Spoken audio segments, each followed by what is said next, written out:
Veux-tu découvrir la liberté que Jésus t'offre ? Rendez-vous samedi à 2h, 11h et 21h avec nos 3 animatrices, animateurs et leurs invités pour une belle heure de partage, musique et réflexion. Bonjour et bienvenue au culte Espoir, je suis Amandine et c'est comme d'habitude un grand plaisir de te retrouver, chers auditeurs et auditrices, pour partager une heure de programme ensemble. Nous allons célébrer un culte que nous voulons plein d'espoir, de joie et de profondeur, inspiré et guidé par le Saint-Esprit, c'est notre prière. Alors pour nous accompagner aujourd'hui, j'accueille les chroniqueurs du jour, Mildred et Brian, bienvenue les amis. Merci, hello. Salut. Dites-moi, Pâques, c'était il y a 2 semaines. Vous avez célébré quelque chose avec votre église ? Mais bien sûr. Ouais. Vous avez fait quoi ? Avec l'église, en famille. Avec mes enfants, on aime bien préparer les petits pains de la Sainte Seine. Ah, ok. Ouais. Et toi, Brian, t'as fait quoi ? Et nous, c'est notre pasteur qui a pu nous initier à une journée, à une petite semaine où ça commence du jeudi au dimanche, où en fait, on fait vraiment, on est comme en immersion. Comme à l'époque. Exactement. Donc voilà, chouette. Ça c'était vraiment très très sympa. Bon, pourquoi je vous demande ça ? C'est parce que la semaine dernière, notre invité du jour nous a parlé de la Pâque, comment elle était vécue dans l'Ancien Testament, et nous avons la chance d'accueillir à nouveau Rivan Dos Santos. Bienvenue. Merci Amandine. Avant de nous expliquer comment tu vas aborder le thème de la Pâque aujourd'hui, est-ce que tu pourrais te présenter en quelques mots à nos auditeurs et auditrices ? Voilà, je suis d'origine brésilienne. Pour mon accent, vous pouvez le voir. On a 2 Brésiliens aujourd'hui, c'est la fête. Hein. La sympa. Le carnaval est passé, mais vous allez quand même faire en français, du coup, c'est bon ? On va essayer. Non, essayer. Voilà, et je suis professeur d'histoire et d'archéologie à la faculté adventiste de théologie à Cologne. Je suis passionné de la Bible et aussi de l'histoire. Et j'essaie de conjuguer les 2 choses pour que les personnes puissent comprendre mieux les cadres spirituels. On donne un cadre, un contexte historique. Excellent. C'est super. Et donc, du coup, quelle facette de la Pâque, justement, tu vas nous permettre d'explorer aujourd'hui ? La semaine dernière, nous avons vu l'origine de la Pâque à l'époque d'Israël, quand ils étaient en Égypte. C'était la libération de l'esclavage égyptien. Et comment on est passé, comment on a compris que ces symboles s'appliquaient à Jésus-Christ, qui nous a libérés du mal et du péché. Wow. Rendez-vous tout à l'heure pour pouvoir en entendre davantage, puis comprendre qu'est-ce que tu veux nous apporter aujourd'hui. Il ne me reste plus qu'à vous souhaiter à chacun et chacune un culte béni.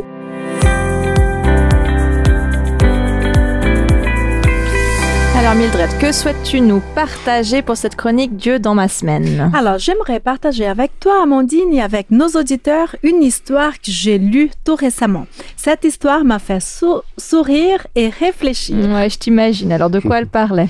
Alors, c'est Barbara Johnson qui raconte une journée type qui avait très mal commencé. En fait, elle s'était levée tard et automatiquement, tout était en retard aussi. Elle est arrivée en retard au travail.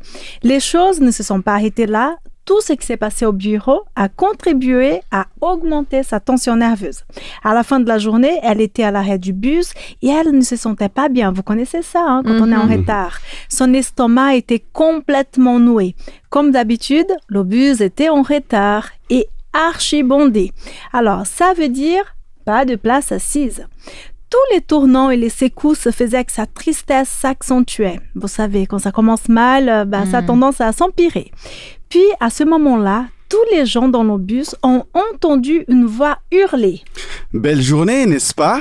À cause de toute la foule, elle n'arrivait pas à voir l'homme qui avait parlé, mais elle l'entendait faire des commentaires sur le paysage printanier et sur chaque point de repère.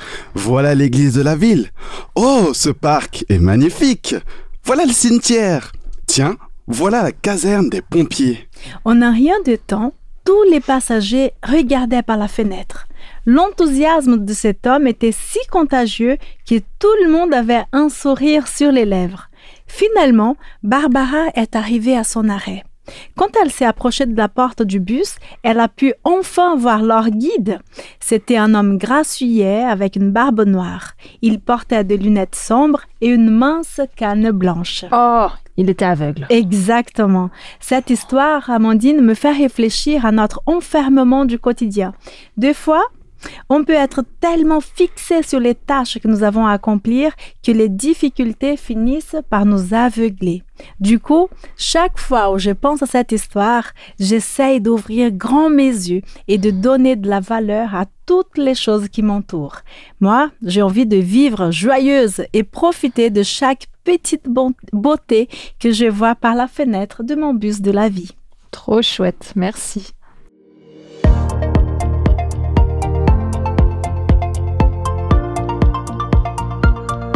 La promesse biblique que je souhaite te partager se trouve dans Matthieu au chapitre 20, verset 28. C'est un verset qui parle de Jésus. Il est dit : Le Fils de l'homme, donc Jésus, n'est pas venu pour être servi, mais il est venu pour servir et donner sa vie pour libérer un grand nombre de gens. Jésus est venu apporter la liberté. Il y a 2000 ans et aujourd'hui encore. Souvent, nos chaînes ne sont pas visibles et pourtant, nous avons tous et toutes tant besoin d'être libérés par Jésus et c'est ce qu'il nous offre de vivre.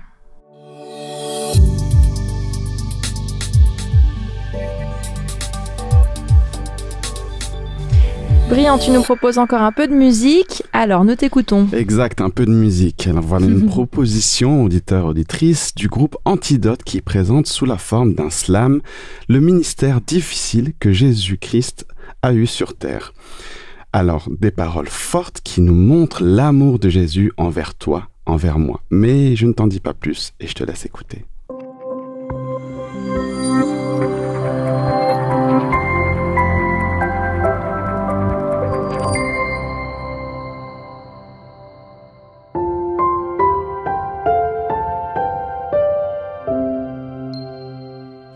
Nous avons la chance chaque semaine d'entendre des témoignages de croyants qui nous montrent combien Dieu agit encore aujourd'hui dans les vies. Amen. Yes. Mildred, quel est le témoignage du jour? Alors aujourd'hui, nous allons entendre le témoignage de Christelle qui a vécu une Pâques inoubliable. Elle a vécu ces moments d'une manière bien différente. Voyons ce qu'elle tient à nous raconter. Bonjour, chers auditeurs. Aujourd'hui, pour la chronique Dieu agit, je suis avec Christelle, qui est une habituée de notre culte espoir, n'est-ce pas Christelle? Oui, j'ai la chance de participer quelques fois en tant que chroniqueuse. Et c'est bien ça. Et aujourd'hui, Christelle est notre invitée, puisque j'aimerais bien prendre son témoignage. Alors, nous parlons de Pâques. Comment vivre la liberté? Comment vivre la joie de la liberté avec Dieu? Christelle, raconte-moi Pâques. Comment ça se passe pour toi? Souvent, on pense au voyage, profiter d'un long week-end, profiter de quelques jours de repos. Et pour toi, comment c'est? Alors, pour moi, c'est souvent, le week-end de Pâques, c'est souvent un moment en famille, où on se retrouve, plusieurs membres de famille pour partager ces 4 jours et notamment un repas le dimanche de Pâques. Ah, ça fait toujours du bien. Ça fait toujours du bien, c'est chouette, ça fait un bon break et ça resserre les liens aussi en famille. C'est plutôt comme ça de mon côté. Ah, c'est ça sympa. Normalement. Est-ce que tu as déjà eu des Pâques un peu différents comme ça? Est-ce que tu as vécu des moments hors normes, on va dire? Oui. Alors, j'en ai 2 qui me viennent à l'esprit, mais le premier, je pense que je suis pas la seule, tout le monde l'a vécu. C'était la fameuse Pâques 2020. Oui. Ce confinement. On s'est tous retrouvés, chacun chez soi, et pour moi, c'était la première fois où on se retrouvait pas en famille, physiquement. Voilà, la période Covid-19. Voilà, ouais, exactement, à Pâques 2020. Et c'est vrai que pour cette Pâques-là, on a vécu chacun de notre côté, mais on a eu un petit moment, on va dire, convivial grâce à l'informatique, on va dire, grâce aux visioconférences, où j'ai le souvenir d'avoir passé le dimanche, tout le monde s'est connecté et on s'est retrouvés à l'écran, chacun en montrant son repas de Pâques du dimanche. Donc ça a permis un moment un peu convivial. On a tous un peu mangé devant notre écran en commun, mais pas physiquement au même endroit. Et c'était assez rigolo, assez touchant quand même de se retrouver. Merci voilà. la technologie. Voilà, dans ce cas-là, c'était quand même assez particulier, mais ça nous a permis de nous retrouver. Donc merci la technologie, comme tu dis. Et puis, moi, j'avais envie de parler de la Pâques 2021, donc l'année qui a suivi ce Covid. Okay. J'avoue, là, on n'était plus confinés. Non, justement, tu parlais de voyage, et c'est vrai que exceptionnellement, pour ce week-end-là, ce long week-end, j'étais censée partir, et les jours qui suivaient un peu après ce week-end, j'étais censée partir quelques jours à la montagne avec la famille de 2 de mes filleuls. Et j'avais hâte de repartir un peu, parce que l'année 2020, on était tous un peu chez nous, c'était plus trop possible. Donc j'avais hâte de repartir quelques jours, de m'extraire un peu de mon quotidien, de chez moi. Et les plans du Seigneur n'ont pas été ceux-là pour moi. Ah, pourquoi? Qu'est-ce qui s'est passé? Alors, qu'est-ce qui s'est passé? C'est qu'en fait, la semaine juste avant Pâques, j'ai malheureusement ou heureusement, on va voir, ça s'est bien passé au final, mais j'ai eu une énorme réaction allergique suite à la prise d'un antibiotique. Ah mince. Ouais, ça a été galère. J'ai eu le corps en feu, on peut le dire. La peau, qui a fait une très grosse réaction sur tout le corps. Et j'ai dû donc rester chez moi, passer par SOS médecin, passer aux urgences, par différents. C'était grave quand même. Ouais, pour éteindre, on va dire, cet incendie cutané, c'était vraiment ça. Donc c'était très difficile pour moi. J'ai été très soutenue par la famille, les proches, les amis, mais on est arrivé justement au vendredi saint, ce week-end de Pâques. Donc j'ai dû bien sûr annuler ce week-end avec les amis, cette famille, et j'ai été entre guillemets pas confinée, mais assignée, on va dire, chez moi. Parce que le vendredi, l'inflammation s'est enfin un peu éteinte au niveau, en tout cas, du ressenti. Mais j'ai ressenti une énorme fatigue. Mon corps a lutté pendant quasiment une semaine et j'ai été vidée de toute énergie. Donc ton corps s'est épuisé. Voilà, je me suis vraiment retrouvée chez moi, dans mon canapé, mais sans énergie. Donc, on peut assigner, on va dire, chez moi. Mon agenda s'est libéré d'un coup. Je n'avais plus l'énergie de faire quoi que ce soit. Donc, j'ai été plus en communication par téléphone avec les personnes, ou certains sont venus me voir. Mais voilà, mes plans se sont effondrés, on va dire. Et je me suis retrouvée pour ce week-end de Pâques de nouveau chez moi, comme en 2020. mais voilà, donc ça m'a permis, tu parlais de libération, vive la libération avec le Seigneur, pour Pâques. Moi, comme en 2020, où les contenus multimédia autour de Sport Média et d'autres contenus chrétiens ont commencé à se développer, à être proposés en nombre assez impressionnant, ça m'a permis en 2020 déjà de me reconnecter au Seigneur. Et là, j'ai l'impression que il me faisait un peu un clin d'œil, piqûre de rappel, parce que j'ai tendance à faire beaucoup de choses dans mon métier, dans mon quotidien, être un peu en fourrure. Ton agenda s'est rempli très vite. Voilà, et là, pour la deuxième fois, 2 années consécutives, j'ai dû m'arrêter, j'ai dû stopper toute cette agitation et me reconnecter à mon Seigneur, vraiment. Et donc là, tu essaies de me dire que même en étant enfermé chez toi pour la deuxième fois, deuxième Pâques, oui, tu t'es sentie quand même libre. Oui, je me suis sentie peut-être plus libre de justement prendre ce temps pour vivre ma spiritualité, pour vivre ma connexion au Seigneur. Parce qu'en temps normal, je pense que je suis pas la seule dans ce cas-là. On court et des fois on l'oublie. Et là, dans cette épreuve, j'ai bien sûr prié, j'ai demandé son aide, son soutien, parce que j'ai passé plusieurs nuits blanches à plus savoir quoi faire de moi, vraiment, physiquement. Et du coup, j'avais besoin de ce soutien. Depuis 2020, j'ai découvert aussi beaucoup de chants chrétiens avec les contenus, notamment les cultes espoirs. Donc, je me suis fait une playlist, j'écoutais régulièrement. Et là, ce deuxième, entre guillemets, confinement, qu'on n'était pas un, mais uniquement pour moi, on va dire, j'ai beaucoup écouté des chants chrétiens. J'avais pas l'énergie de lire, je l'ai pas dit avant, mais je travaille en bibliothèque, donc je suis une grande lectrice aussi. Et là, j'avais pas l'énergie, donc je sais que j'étais très fatiguée, mais à l'écoute de tous ces chants qui me font du bien, de cette louange. Et j'en viens au point crucial de ce week-end, qui était la nuit de samedi à dimanche, donc vers le dimanche de Pâques, où je me suis réveillée en pleine nuit avec cette soif, en fait, d'écouter un des chants que j'aimais bien, que j'avais déjà écouté plusieurs fois, mais là, j'ai eu l'impression d'avoir vraiment besoin de l'écouter comme un appel, en fait, à parler, pas à travers la prière, mais la louange au Seigneur, en fait, dans cette période un peu difficile de ma vie. Et c'était le chant Viens toucher ma vie de Hillsong. Et je me suis réveillée vraiment en pleine nuit à prendre mon téléphone, à enlever le mode avion, à remettre ce chant et à le chanter en larmes, en fait, dans mon lit. Mais des larmes de joie, en fait, et de libération, on peut dire, de toutes ces paroles qui, pour moi, me parlaient et étaient totalement justifiées. Enfin, je les vivais à ce moment-là, en fait. Cette libération vient toucher ma vie à nouveau. Enfin, voilà, c'était incroyable. D'ailleurs, je l'ai noté dans mon agenda pour te dire. J'ai noté réveil cette nuit avec ce chant que j'avais vraiment besoin d'écouter. Je l'ai écouté plusieurs fois. Et tu avais besoin d'être connecté à Dieu. Ouais, totalement. J'ai eu l'impression de vivre une connexion en direct, là, vraiment le temps de cette chanson, de cette nuit, de ces petites fenêtres dans cette nuit. Et c'est vrai que j'étais déjà en études bibliques que j'avais repris avec le pasteur du moment, Olivier. Et ce chant, il m'a suivi. Mais je crois que cette nuit-là, je savais que j'étais en route pour le baptême, déjà depuis peut-être une année ou deux. Mais cette nuit-là, je me suis dit, ce chant-là, ce sera le chant de mon baptême. Wow, c'était une nuit décisive alors, où tu étais en lien avec Dieu, tu le recherchais de tout ton cœur. Tout à fait. Et comme je l'ai pas dit, mais c'est vrai que je suis née chrétienne, adventiste du 7e jour, de par ma famille. Je suis née dans cette église Genève-Cluse. Donc, c'est des fois difficile quand on est né voilà, ça devient une habitude, hein. Et là, j'ai eu l'impression de devoir me reconnecter, mais consciemment, moi-même, de faire cette décision, ce pas, ce choix de vie. Et c'est vrai que voilà, cette chanson, cette nuit, enfin, ça a été un marqueur dans mon cheminement, on va dire. C'est là où tu as donné ta vie à Dieu. Tu as pris la décision. Ouais.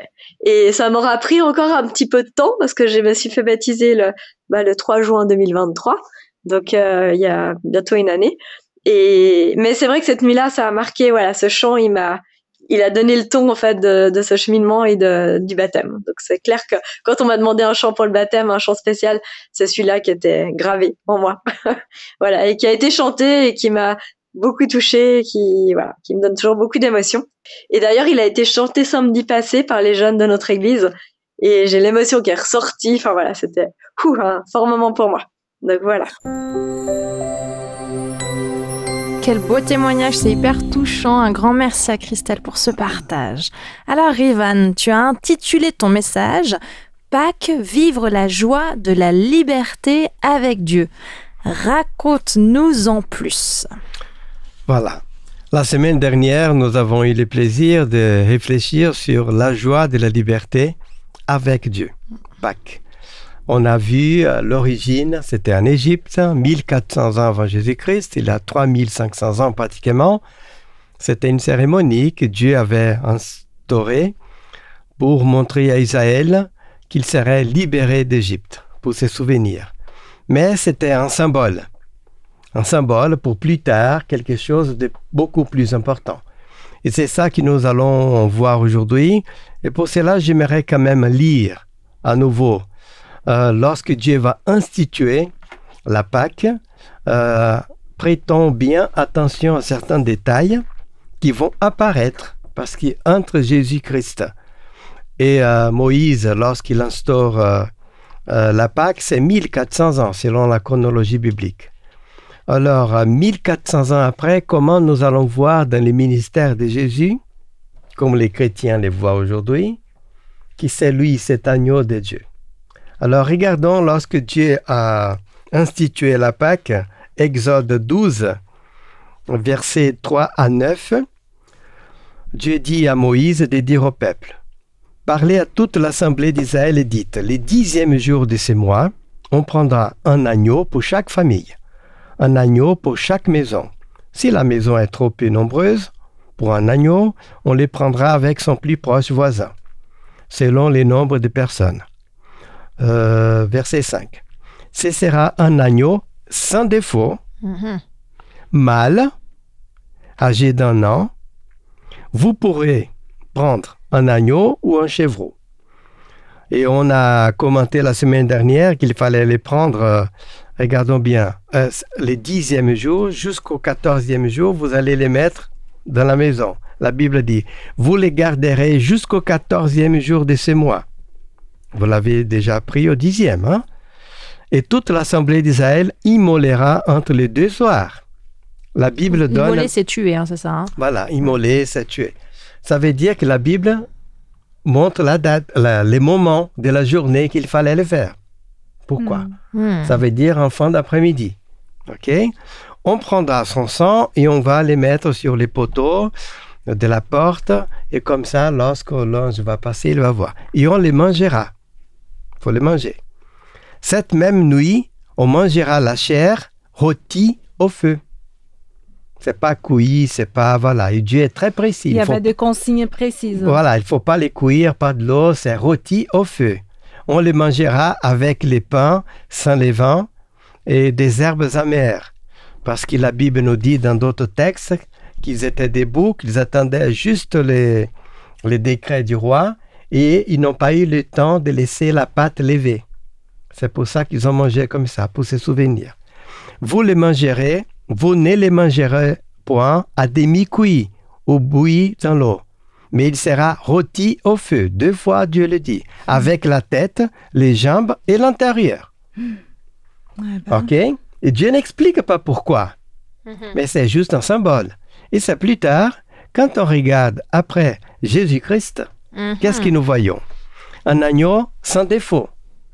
Il n'avait même pas les péchés en lui comme nous. Hein? Son père, il est du ciel, il a pris les corps humains, mais il n'a pas pris les péchés comme nous. OK?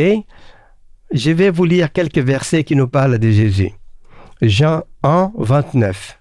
Le lendemain, Jean, Baptiste, vit Jésus venir à lui. Il dit, « Voici l'agneau de Dieu Mais oui. qui enlève les péchés du monde. » Ah, Jésus est l'agneau. Voilà. Et qui enlève les péchés du monde. Ça veut dire qu'il ne peut pas avoir les péchés en lui.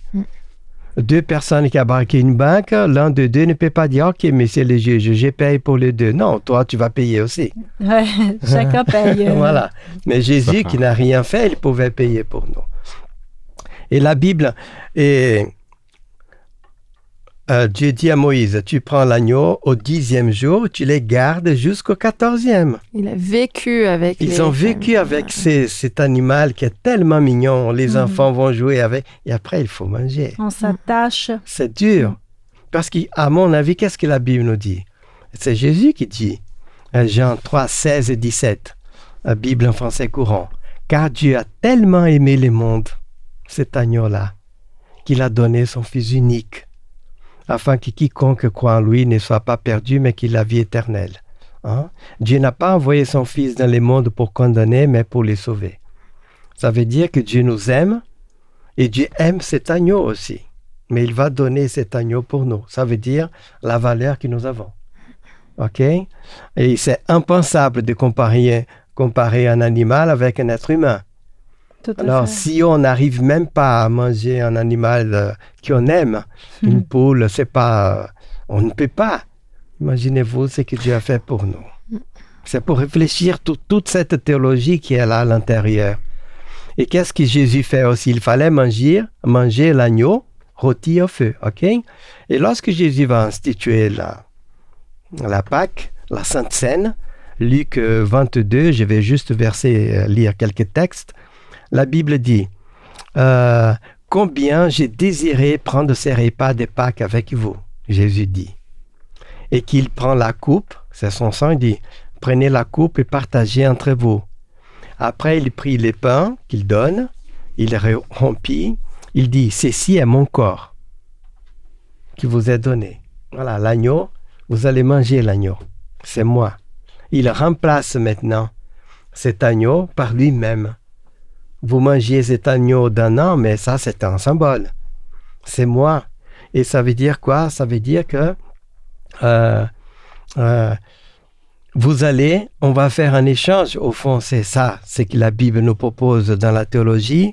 Je prends votre péché et vous prenez ma pureté, ma sainteté. Voilà.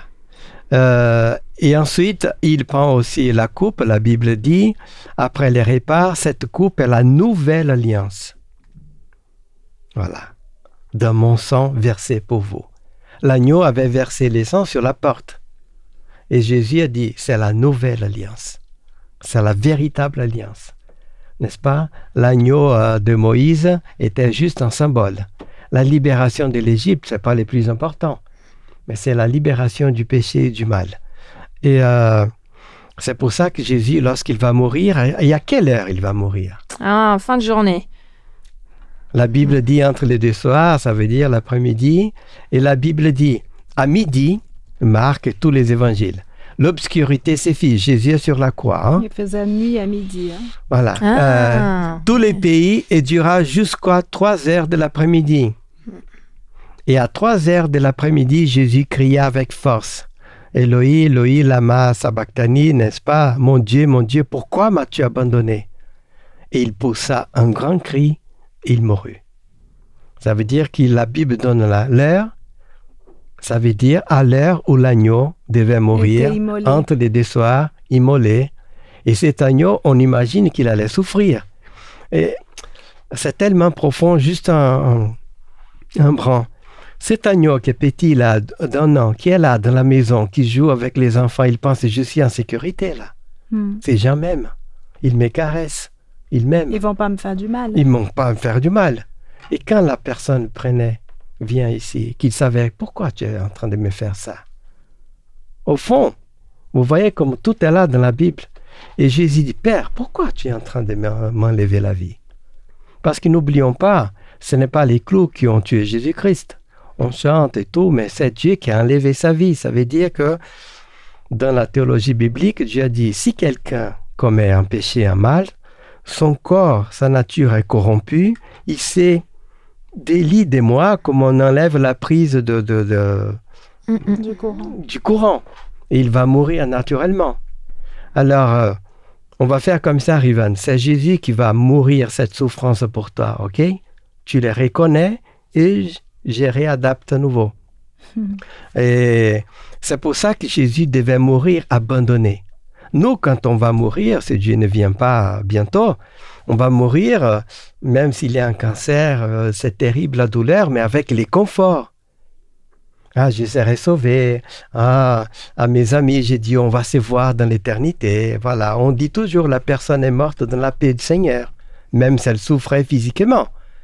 Mais une personne qui dit... Mais c'est la perspective, c'est l'assurance de revoir Exactement, cette personne. mais vous n'avez jamais peut-être vu, sauf une personne qui se suicide, on a de la peine, et ça ne veut pas dire qu'elles sont perdues. Mais une personne qui dit, oh, je suis abandonné, Dieu m'a abandonné, à mon Dieu, et paf. Et pourtant, c'est comme ça que Jésus est mort. Père, pourquoi m'as-tu abandonné? Et la Bible dit qu'il lâche un grand cri. Ça veut dire qu'il a une douleur incroyable, et physiquement, son cœur va se rompre. C'est pour ça qu'on va après, lorsque son cœur va être blessé, il a de l'eau et du sang qui sort. C'est les muscles cardiaques qui vont se rompre tellement il a souffert. Vous voyez que nous avons ici toutes les caractéristiques de cet agneau. Et la leçon que je prends pour moi, c'est que vivre, Jésus est mort et les disciples pleuraient alors qu'ils devaient fêter. C'était nécessaire qu'il soit mort. Triste, mais joyeux. Mais ils n'avaient pas compris. Ils n'avaient pas compris. Ils n'avaient pas compris la perspective. Comme Isaël n'avait pas compris au désert, mais il est avec nous. Il est mort, mais il nous a sauvés. Et j'aimerais juste vous lire quelques extraits d'Ésaïe 53. C'est peut-être les textes que j'aime les plus dans la Bible. Ésaïe 53, c'est 800 ans avant Jésus-Christ. C'est même dans la Bible des Juifs. On ne pouvait pas forger cela. Et ça parle exactement de Jésus-Christ. Je vais vous lire du verset 3 au 11 parce que c'est tellement beau et clair qu'il nous donne une vision plus magnifique. Il était celui qu'on dédaigne, celui qu'on ignore, la victime, les souffres-douleurs. Nous l'avons dédaigné, nous l'avons compté pour rien, comme quelqu'un qu'on n'ose pas regarder. Or, il supportait les maladies qui auraient dû nous attendre. Il subissait la souffrance que nous méritions. Mais nous pensions que c'était Dieu qui les punissait, ainsi qu'il les frappait et l'humiliait. Pourtant, il n'était blessé que du fait de nos crimes. Il n'était accablé par l'effet de nos propres torts. Il a subi notre punition et nous sommes acquittés. Il a reçu les coups et nous sommes épargnés. Le Seigneur lui a fait subir les conséquences de nos fautes à tous. Il s'est laissé maltraiter sans protester comme un agneau qu'on mène à l'abattoir. Voilà, et après, la Bible dit qu'après, il a été enterré et après, il va voir les fruits de son travail. Et j'aimerais vous lire juste un verset pour conclure à propos de ce qu'on a parlé déjà dans la première émission. Est-ce que nous sommes conscients que nous sommes déjà libres, que nous sommes déjà sauvés, que nous vivons déjà la vie éternelle? Nous vivons déjà la vie éternelle. Peut-être que je peux mourir demain, aujourd'hui. Je peux mourir aujourd'hui, peut-être d'un accident. Mais je suis déjà dans la vie éternelle. Est-ce que je profite de ça tous les jours? J'aime la parabole du fils prodigue. Elle est très complète. Je l'étudie souvent. Et j'aime lorsque le père dit à son fils, qui était toujours dans la maison avec lui et qui ne savait pas profiter, celui qui n'est jamais parti. Il a dit, « Mon enfant, c'est Luc 15, 31, tu es toujours avec moi et tout ce que j'ai, tout ce que je possède est aussi à toi. C'est toi qui n'as jamais su profiter. Mais tout était déjà à toi.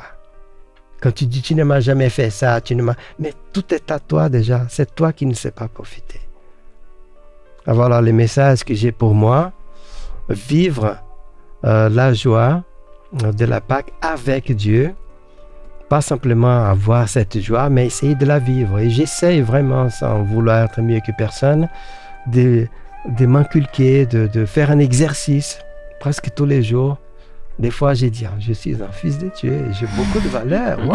Amen. Il a sacrifié son fils pour moi. Quelle valeur. Merci, mon Dieu. Ça fait du bien. Ça fait du bien. Voilà ce que je voulais vous partager. Essayons de vivre cette liberté de cet agneau qui est mort pour nous donner déjà aujourd'hui une vie en abondance, même si nous ne pouvons pas tout avoir encore. Amen.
Quelle vie de foi se cache derrière l'habit d'enseignant de théologie, le rôle de pasteur? Rivan, tu as accepté de te prêter au jeu de notre chronique Questions et Vérité pour nous partager plus intimement quelques bouts de témoignages et ton vécu personnel avec Jésus.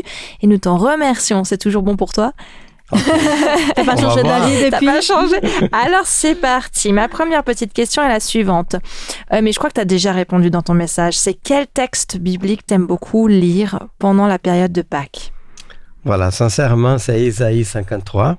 Donc ce texte de l'Ancien Testament. De l'Ancien Testament qui parle véritablement, quand on voit, c'est Jésus-Christ. 800 ans avant, on ne pouvait pas forger ces textes. Et de plus en plus, chaque fois que je les lis attentivement, je sens une émotion. Des fois, mes yeux, je sens qu'il a des larmes. Tellement c'est touchant, c'est clair. Et tu fais quoi? Tu ouvres la Bible, puis tu relis juste, puis tu essaies de savourer chaque truc. Oui, j'essaie d'imaginer maintenant avec mon âge que je suis père. Voilà, j'essaie de voir Jésus-Christ, j'essaie de voir ce que j'aime, c'est qu'il s'est laissé. Voilà. Et j'aime beaucoup lorsqu'on dit c'est nos douleurs qu'il portait. Et tu t'identifies à ce moment-là. C'est grâce à ces blessures que nous avons été guéris. Trop chouette. Toutes ces choses-là. Et les versets qui disent « Il a plu au Seigneur, à Dieu, de les faire souffrir ». Il faut bien comprendre ça. Attention, parce que la Bible est complexe. « Il a plu », ça veut dire Dieu a dit « Il faut que tu fasses ça ». Et c'est là encore tellement notre valeur. Tellement j'aime Rivan, il faut le faire. Il faut, mon fils. Toi, tu veux aussi. Et lorsque Jésus dit « Mon Père, pourquoi m'as-tu abandonné ?» Au fond, il a dit « Après, tu vas me remercier. » Parce que si je ne t'abandonne pas, tu vas regretter après.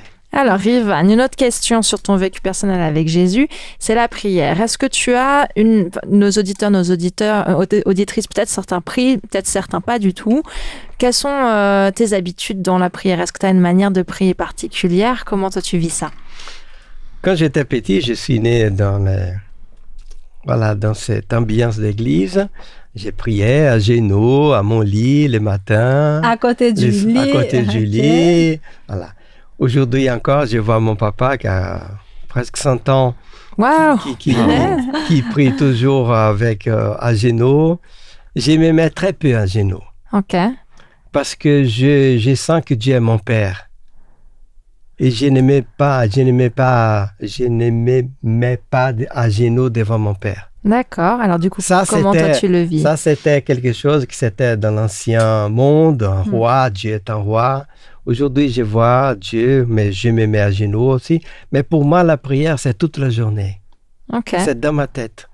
Je parle à Dieu, je vois une personne, je dis, ah Seigneur, Jérémie, là, tu puisses l'aider dans les cultes Espoir Média. Alors là, Jérémie, voilà. C'est notre ingé son enregistreur là qu'on ne voit pas. Mais c'est comme ça. Je pense à une personne, je vois quelque chose, donc je parle. Tu es toute la journée en train de parler avec Dieu. Oui, normalement comme ça. Et des fois, je m'arrête aussi pour parler plus précisément. Mais je vous confesse que je n'ai pas l'habitude, si j'ai tort ou pas, je ne sais pas, mais de me mettre comme ça, voilà, maintenant, je me concentre. Moi, je pense que c'est chacun a un vécu différent. Oui, moi, par exemple, j'aime bien me mettre à genoux, tu vois, comme quoi. Et je suis de la nouvelle génération. Exactement. Des fois, je prends mon vélo, je vais en haut de la montagne, je m'arrête après, et je parle à Dieu, et je pense à beaucoup de choses, à des gens. Je prie souvent pour les autres, très peu pour moi. C'est la prière d'intercession, on dit souvent, la prière pour prier pour les autres. Amen. C'est mes habitudes. Hein. J'ai une dernière petite question pour toi, parce que tu aimes bien enseigner, ça se voit dans ta manière de nous partager les choses. Et du coup, ce que tu nous as enseigné, la leçon spirituelle d'aujourd'hui, qu'est-ce qu'elle t'enseigne à toi? Comment elle fait écho dans ton vécu à toi? Comment Dieu t'a touché toi à travers ça? Je vais être sincère, je ne parle jamais d'un sujet s'il n'est pas très important pour moi. Ça semble pertinent. Sinon, c'est vide. Ouais. C'est déjà parler de Dieu, quelque chose que j'ai jamais vu Dieu ni personne. C'est déjà tellement compliqué, tellement difficile.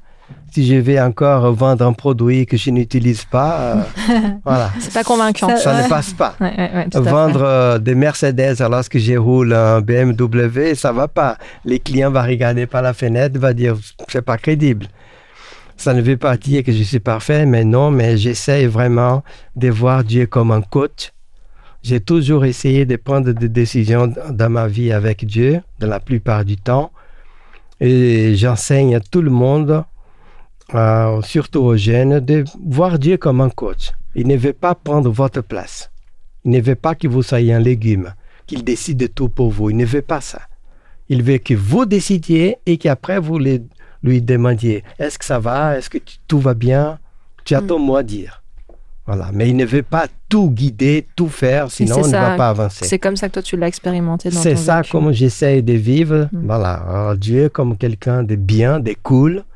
Voilà, pas c'est un partenariat. Un partenariat et pas ce Dieu qui est tout le temps en train de regarder ce que j'ai fait de mauvais. Non. Et en tant que père, ça m'a beaucoup facilité la vie de voir que voilà. Trop chouette. Merci beaucoup, Rivan, d'avoir joué le jeu, de répondre à nos petites questions. Célébrer Pâques signifie célébrer la grâce de Dieu. C'est fêter la liberté que Jésus-Christ nous offre. Je te propose, cher auditeur, de remercier Dieu pour tout ce qu'il a fait et pour tout ce qu'il fait toujours aujourd'hui pour chacun de nous. Parlons avec Dieu. Une fois de plus, merci notre Dieu de nous avoir accompagnés, surtout pendant ces 2 semaines de Pâques. Merci pour cette cérémonie qui a été introduite il y a presque 3500 ans, qui s'est accomplie d'une façon merveilleuse en la personne de Jésus-Christ. Et je te demande ta grâce à tous nos auditeurs, auditrices, afin qu'ils puissent aussi avoir l'envie de faire cette expérience, de te connaître chaque jour davantage et de connaître la personne de Jésus-Christ. Que cela soit un chemin joyeux, libre, et que peu à peu, il puisse, Seigneur, sentir ses plaisirs de marcher avec toi. Tu puisses nous accompagner et nous guider dans nos vies, dans nos choix, et expérimenter cette joie de vivre avec toi. Nous te demandons ces grâces et nous te remercions déjà par Jésus-Christ. Amen. Amen.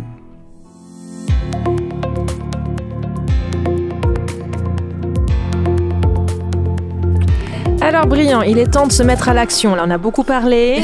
Auditeurs, on t'écoute. auditrices, préparez-vous. Alors, je te propose un peu de lecture, une sorte de lecture immersive qui te plongera dans les évangiles. Ça, t'as choisi ça parce qu'on a un prof aujourd'hui. Non, pas du tout. Oui, il lui fait à bonne mine. Dans le Nouveau Testament, l'histoire de la Pâque est relatée par 4 livres, l'évangile de Matthieu, de Marc, de Luc et de Jean.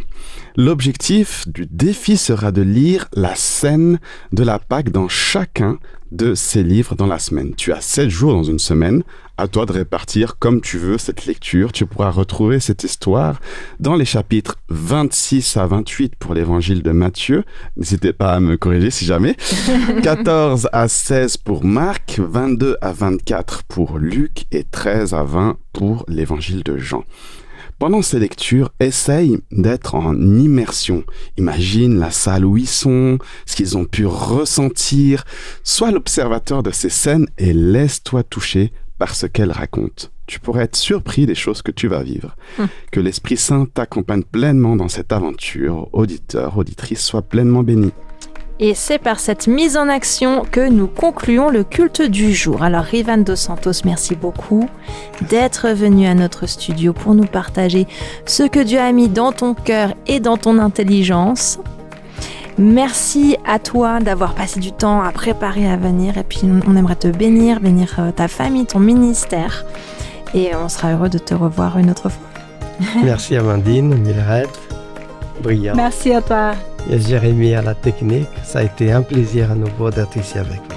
Trop chouette. Bah, tu as fait mon travail. J'allais remercier mes amis chroniqueurs pour leur implication, leur partage. Bénédiction aussi sur vous, les amis. À toi aussi, Amandine. Et puis on vous oublie pas, on ne t'oublie pas, auditeur, auditrice. Jésus t'aime, il a donné sa vie pour toi, il t'a sauvé et il souhaite que tu lui donnes ton cœur et que tu saisisses la liberté qu'il t'offre. C'est avec cette perspective d'amour, d'espérance, d'éternité que je te laisse aborder cette nouvelle semaine. Sois béni, gardé, inspiré jusqu'à notre prochain culte. N'hésite pas à partager notre émission autour de toi, que d'autres puissent découvrir toute la richesse de la vraie célébration de la Pâque. Allez, à la semaine prochaine. Bye.